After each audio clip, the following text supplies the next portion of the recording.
I'm Tom from DIY Life Tech, and today I am going to unbox my new Crosse Technology weather station.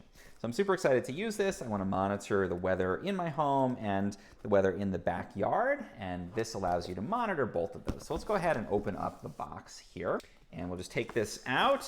We've got, the first thing we've got here is, this is the outdoor sensor.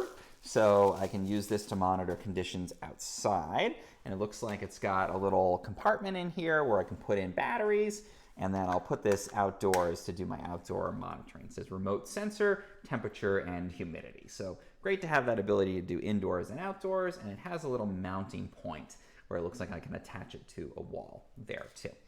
Next, let's pull out the actual interior here. We've got, looks like the power cord for my station for inside. So this is the power cord right there. And then let's see that station itself. So yep, that's all that's in the box here. And we've got our manual, some of these quick settings on here. And then let's take this out of the plastic. And here's the actual weather station.